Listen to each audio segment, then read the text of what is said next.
You know that feeling when you finally close your laptop after a long day of absorbing actual heavy news?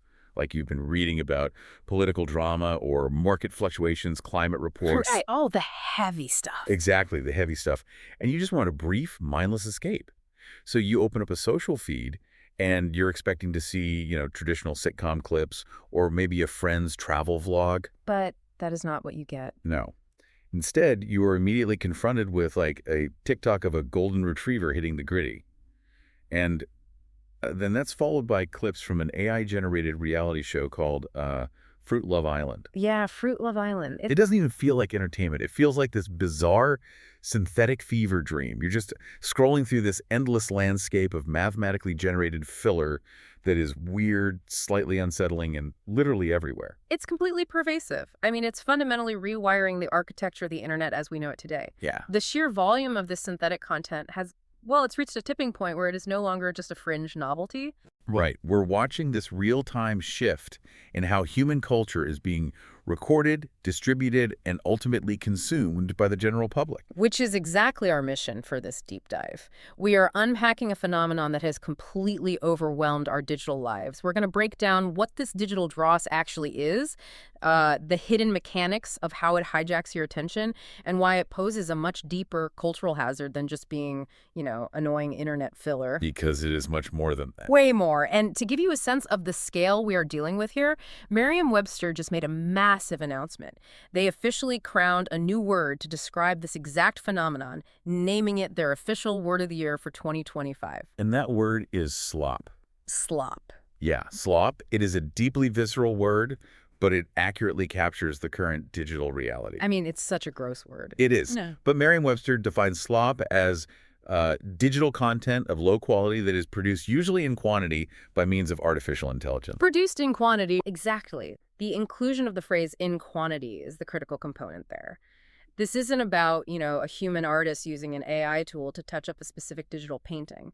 It's about industrial scale automation. Okay, so before we get into the actual mechanics of how this automated industry operates, because that's fascinating, it is so wild to me that we collectively decided to adopt a word historically reserved for, like, farmyard waste to describe cutting-edge 21st century technology. Well, the linguistic journey of the word is actually quite revealing. If we look at the historical etymology, slop dates all the way back to the 15th century. And back then, it originally just meant soft mud.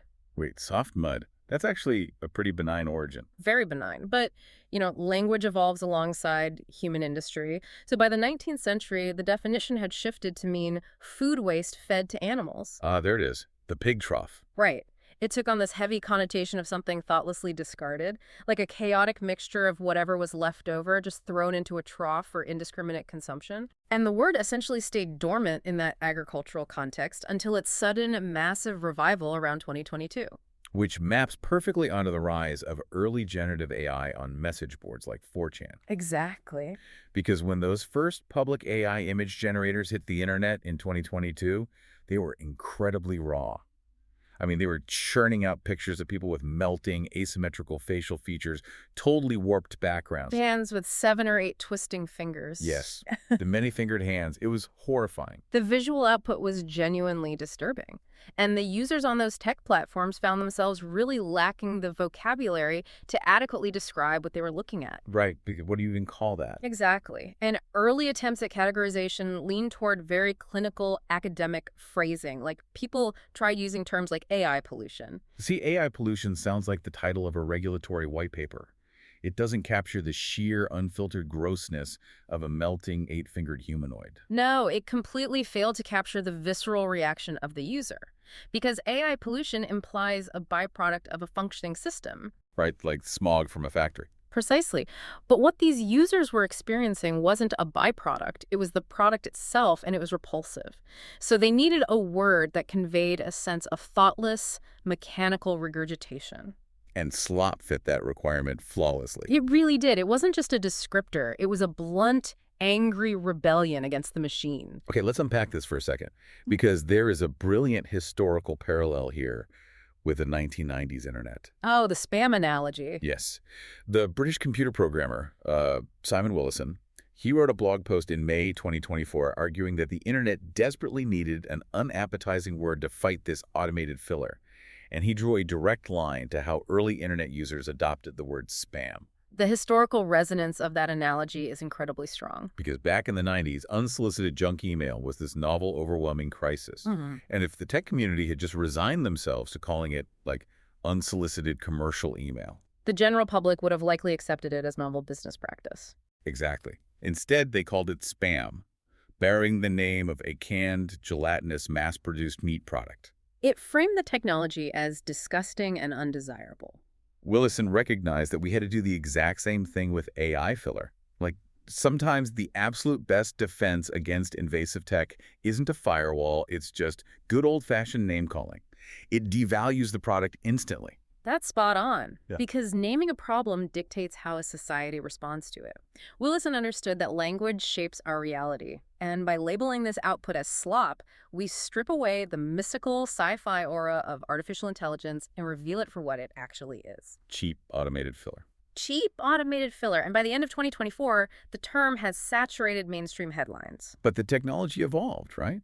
The AI systems figured out how to draw hands, the melting faces disappeared, and the aesthetic quality improved drastically. Yet instead of the slop fading away as the tech got better, it multiplied exponentially. Yes, it did. Which brings us to the actual mechanics of this ecosystem.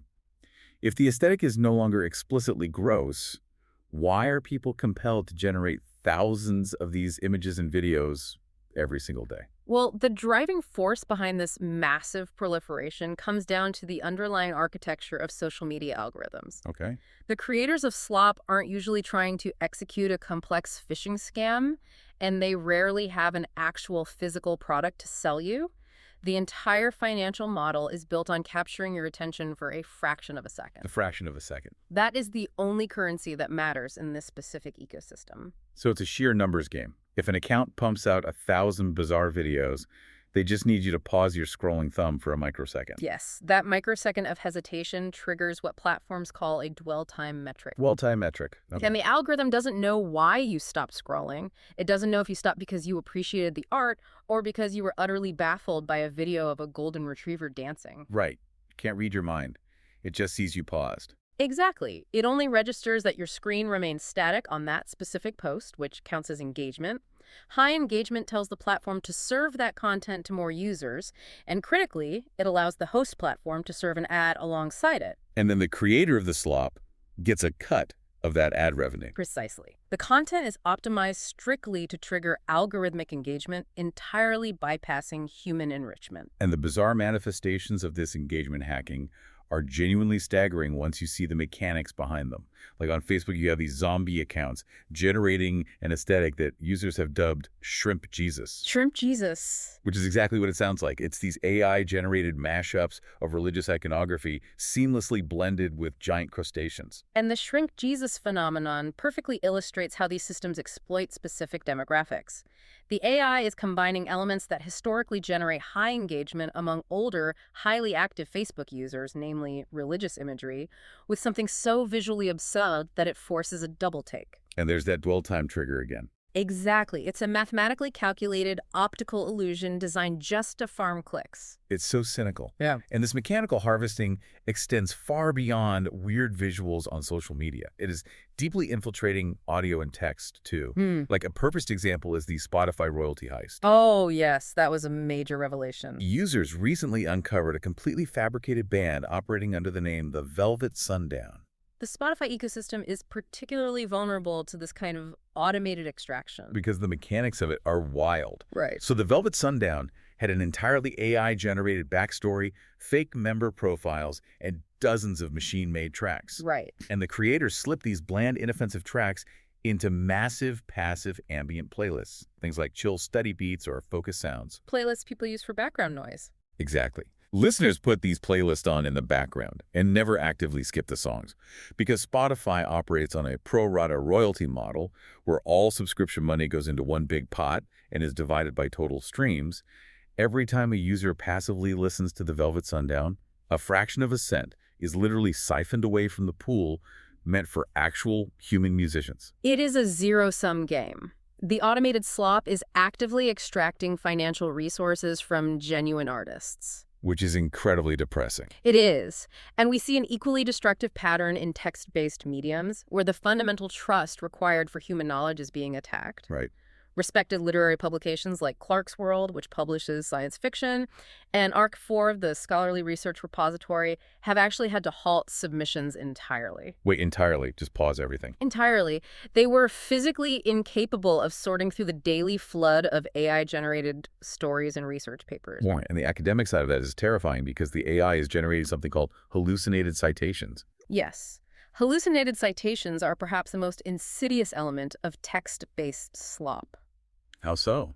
Well, the AI, attempting to mimic the structure of a legitimate research paper, will simply conjure fraudulent references out of thin air. It will invent the names of authors, the titles of non-existent papers, and the journals they were supposedly published in. Because the AI doesn't actually know what a fact is. It only knows what a research paper is supposed to look like. Exactly. It's just predicting the next likely word. So if a legitimate researcher inadvertently cites one of these hallucinated papers, and then another algorithm scrapes that new paper, suddenly a completely fabricated data point is being treated as academic consensus. It creates a cascading failure of verifiable truth, which leads us to a broader, highly concerning question. What happens to the baseline tone of human communication when a massive percentage of our daily reading material is mathematically generated? If we look at the data from the joint study conducted by Stanford University, Imperial College London, and the Internet Archive, the scale is alarming.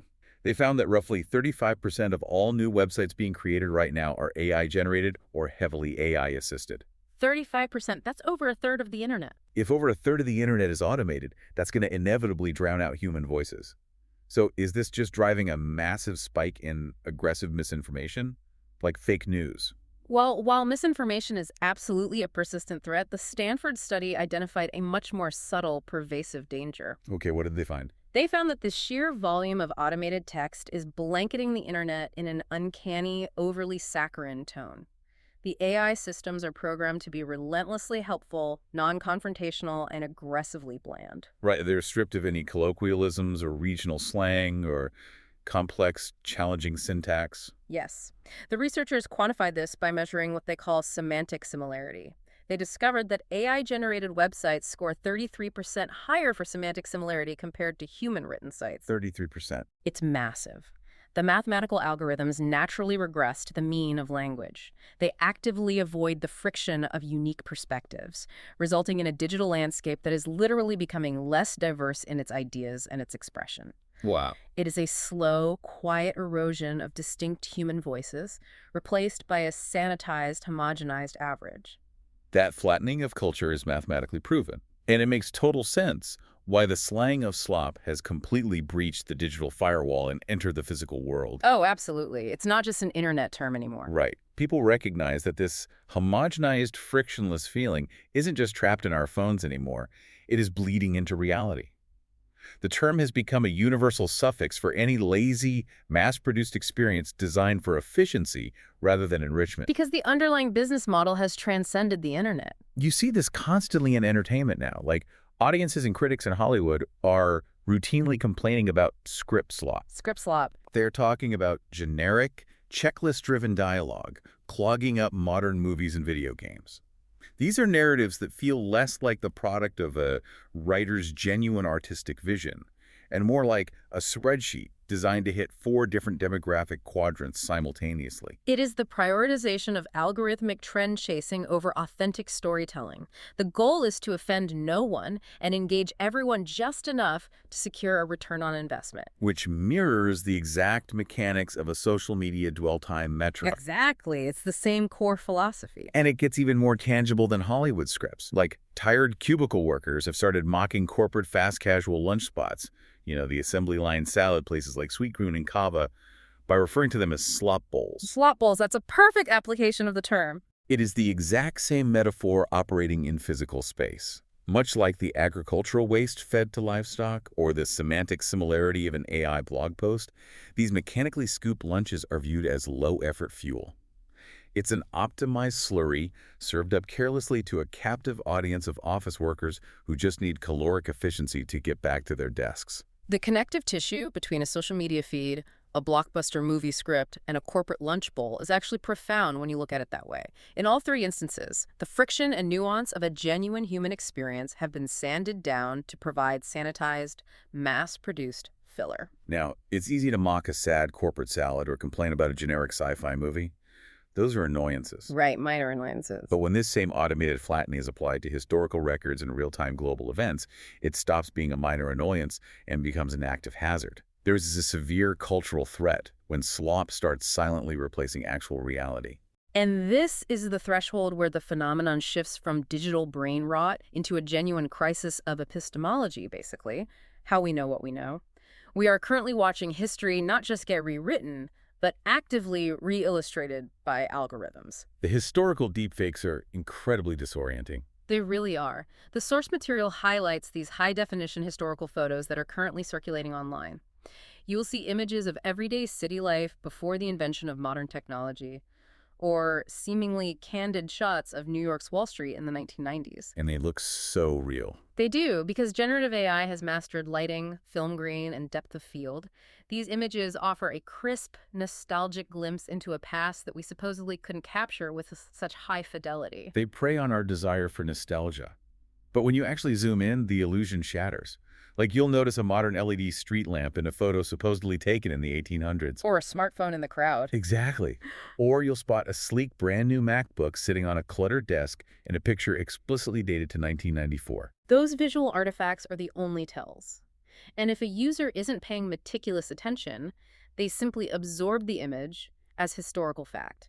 Over time, as these images are shared and reshared, they quietly overwrite our collective understanding of the past. The visual record just becomes polluted. Exactly, the visual record becomes polluted. And it is not just historical pollution.